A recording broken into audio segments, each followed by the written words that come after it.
So Respiratory, we are kind of the back behind the scenes skill people. We help our RNs with ventilators, intubating a patient,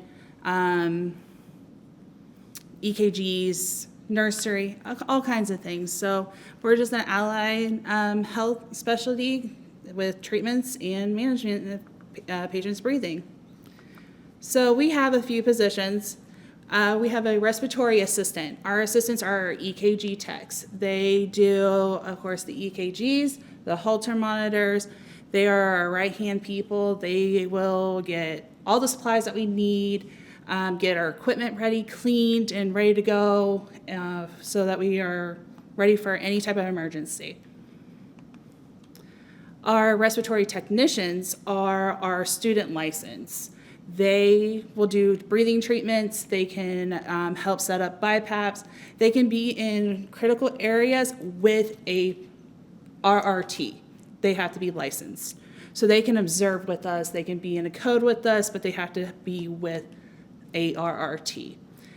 They are good about doing, like, if you're in learning to be the RRT, you have to be in your second year to get their limited permit.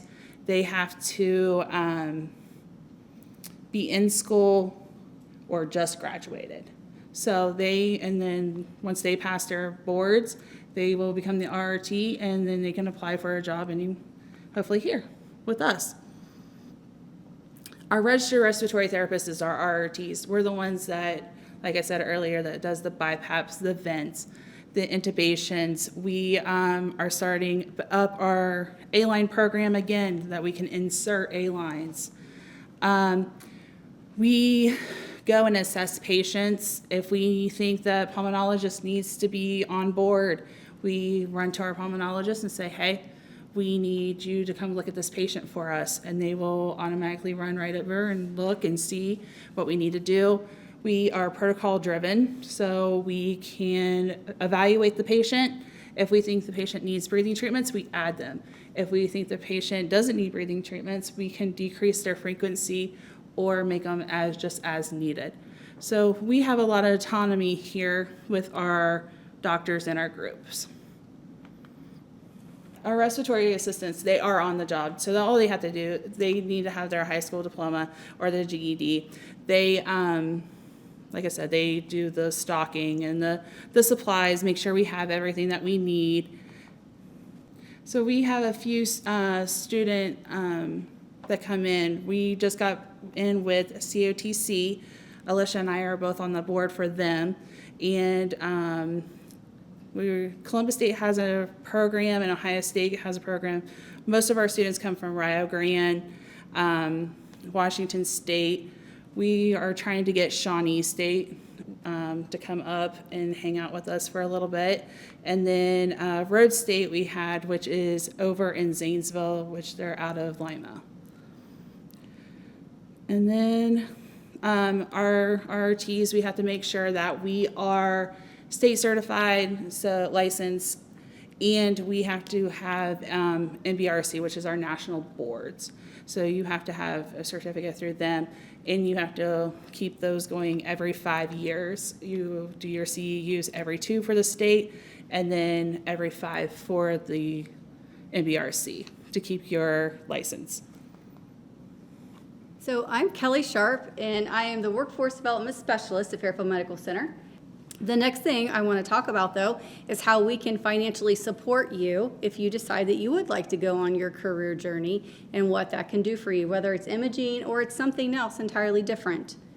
But what we offer to start out with would be a tuition assistance, and that is for part-time or full-time employees.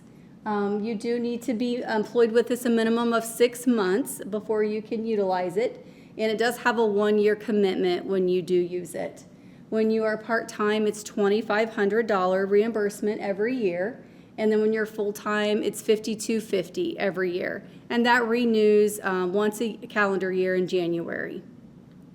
And then the next thing we have that's very specific to a few different areas, one of them being imaging, is well, actually, let me back up. This is not specific to anything. It's one of the scholarships that we have. We have two different types in the organization. This one is the Foundation Scholarship. And again, this is for part-time and full-time employees, and the amount's going to vary. You may have seen where that application was running this past summer, and the deadline just finished up for that for submission. But the employee does need to be employed with us a minimum of 1 year, utilizing the tuition assistance if it's applicable to you. And it is a 1-year commitment, and it's that you apply for that every summer. And when you apply for it in the summer, then they start their interview process towards the end of the summer, and then they go through that process in figuring out if you're going to be awarded and how much. And that amount may differ every year from the previous year if you were awarded that. The additional scholarship is the one I was originally referring to, and that is what we call the Hard to Recruit Scholarship. So that's specific to certain positions. So that is going to be imaging.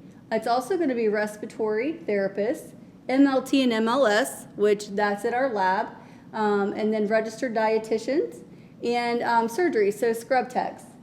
That is going to be, if you're getting an associate's degree, you're going to receive a $10,000 scholarship, and if it's a bachelor's degree, it's a $15,000 scholarship, and it's a 2-year commitment.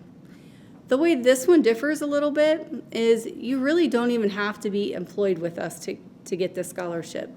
So we would love the opportunity to partner with you to see if maybe we have employment that would benefit you and us here as a team together, but you don't have to. So if you're getting ready to start a program or you know somebody in one of these areas, just reach out to me and I can submit send on that application process and talk to that person, and we can figure out how to move forward and find out if that's a good fit for them. But this is definitely a good way to go. And if you think about it, so from a perspective for if you are employed, you can use tuition assistance, you can use Foundation Scholarship, and you can use the Hard to Recruit Scholarship. So by the time it's said and done, you've received a lot of financial assistance to help you achieve your goals. So for about career awareness and exploration, you can go to our website and you can just kind of look at posted positions if you're interested, and you can see what's posted, maybe what's out there if you would like, just to kind of gauge what that even looks like. You can also job shadow in these areas. Say maybe you never thought of imaging before, or maybe you come to another one of these that we're having and you want to see what it even is like in those areas. We encourage job shadowing, so you could reach out to me and we can set that up, and I can work with that leadership team to do that. And then you can also email me, call me, and we can just sit down and have a conversation about maybe what your goals are and what you're thinking, and we can help work together to achieve what that is and help get you there.